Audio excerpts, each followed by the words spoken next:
Okay, Rabbi Isai. Question. What is more emotionally difficult? Huh? That's okay. You'll see soon, actually, what's going on is perfectly attuned to today's piece of Gemara. What's more emotionally difficult?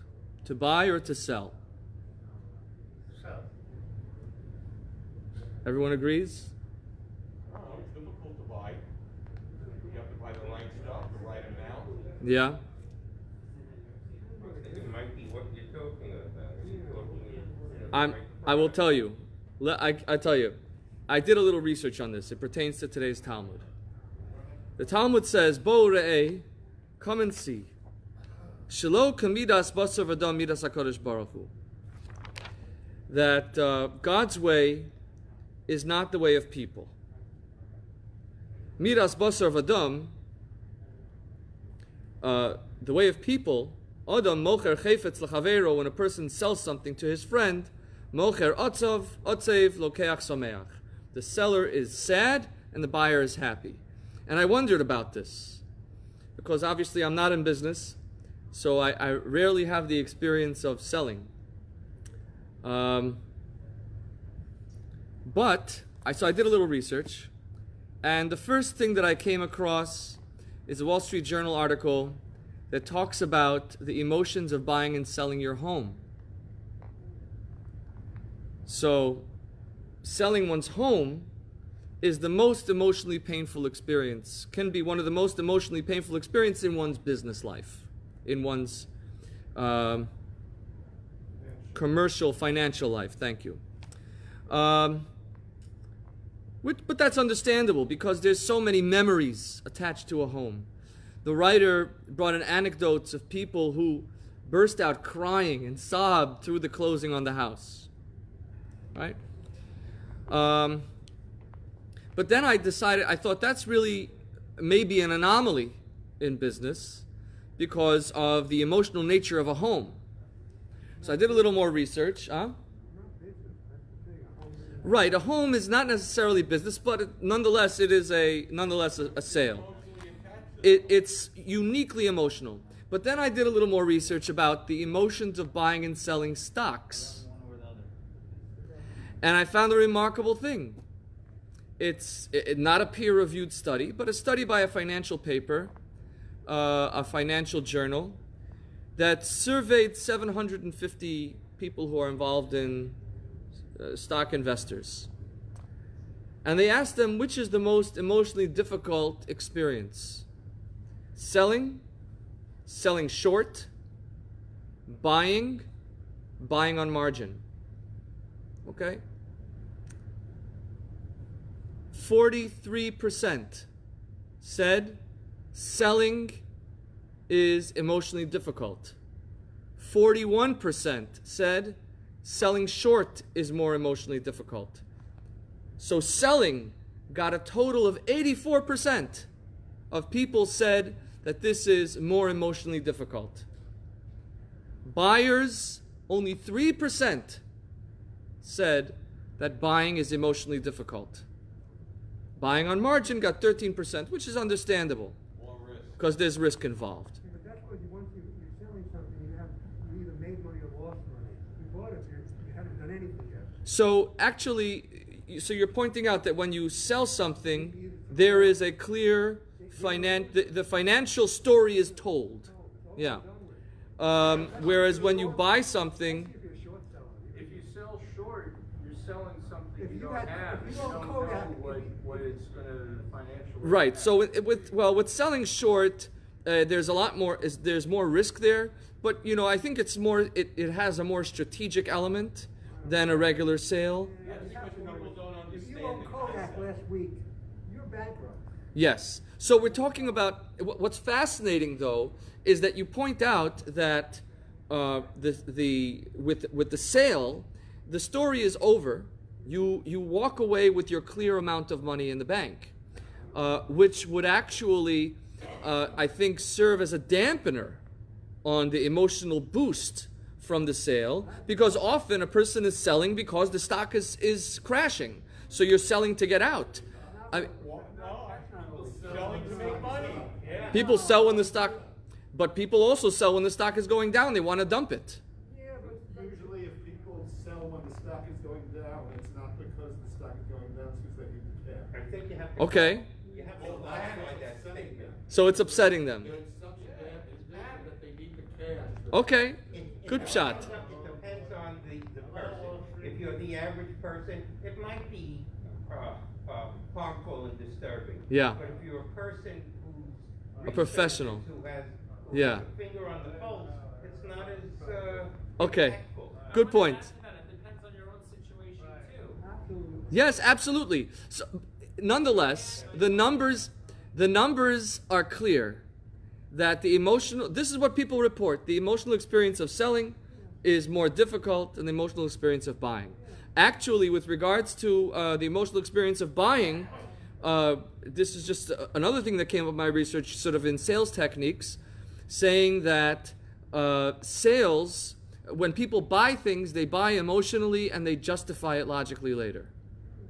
So it says essentially that there's an emotional payoff in buying that isn't necessarily justifiable logically. It's not necessarily supported logically, it's justified logically. Anyway, I just wanted to give some of the research that I came up with. I think it's fascinating how it mirrors the Talmud that says that mocher sameach, mocher otzev lokeach sameach, that a buyer is sad and the seller is happy. Aval HaKadosh Baruch Hu, but Hashem is not the case. HaKadosh Baruch Hu eino kein. Nasan Torah li Yisrael v'sameach. Hashem gave the Torah to the Jewish people and he's happy. Shenemar ki lekach tov nosati lochem. He brings a pasuk to support this, by the way, because you might say that the Torah is a gift, which in a certain sense it is, but he also refers to it as lekach, which is a commodity. Ki lekach tov nosati lochem, I have given you a good commodity. As an aside, some question whether it can be said that Hashem can be called a seller, because this is just to preempt the kasha that some might have, the question that some might have. How can you say that Hashem is a seller? A seller gets money in return for a sale, whereas HaKadosh Baruch Hu doesn't necessarily get anything in return when he gives us the Torah. So Rav Kook actually Huh? He also, okay, so I'll get to the losing. It's a good question about losing something, but I'll get to that in a moment. Rav Kook points out, he says, actually, that's not entirely true. Everyone in a business transaction is both a buyer and a seller. So when you sell something, the moment that you give away your property, you're called a mocher. But when you take the money, you're called a lokeach. And the same is true for the seller. The moment that he gives away his money, he is a giver. And when he receives the item, he's a receiver. But Hashem is not, only can manifest the behavior of giving because no one can give anything to Hashem. And so he's only a mocher. And that's why it's similar in that sense. It's similar to giving a gift. In human people, there is a different emotional experience between selling and giving a gift. Whereas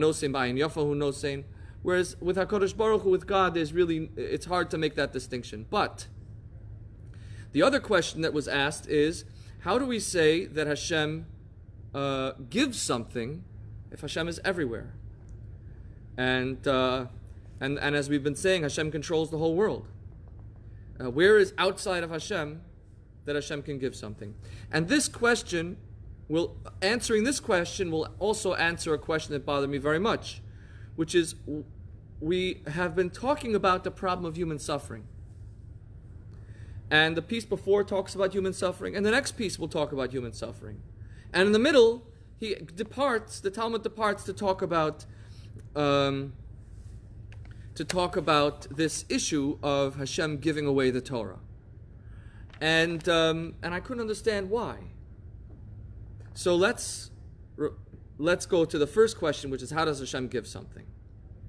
So the answer is that it's true that Hashem can't give anything away because nothing is outside of God. At the same time, the only thing that Hashem can give away is the Torah. If there is anything that God can give away, it will be the Torah, and here's why. Lo b'shamayim hi, the Torah is not in the heavens, means that the experience of the study of Torah is not a divine. So, let's say what the classical interpretation of Lo b'shamayim hi means, that the Jewish court is the one entrusted with the interpretation of Jewish law. We don't turn to prophets to interpret Jewish law. We turn to scholars to interpret Jewish law. The Torah is divine, but at the same time, so there's an ironic kind of counterintuitive thing. Stop me if I'm getting too philosophical. He says, if you consider that the Torah is divine, then it's static. If you consider the Torah to be interpreted by scholars, then it is evolving. Because if you always have to go back to the prophet to determine what God says about the Torah, then the Torah is never really here. At the same time, when we say that the Torah is evolving, we don't mean that the Torah changes, because ultimately there is a divine quality to the Torah. There's a siyata dishmaya. God helps us, and we have to remain true to the principles of Torah. But nonetheless, the questions that the rabbis are asking today are not the same questions that the rabbis asked 200 years ago. So, in that sense, the Torah is constantly growing and addressing new issues. But that's the classical interpretation of Lo b'shamayim hi.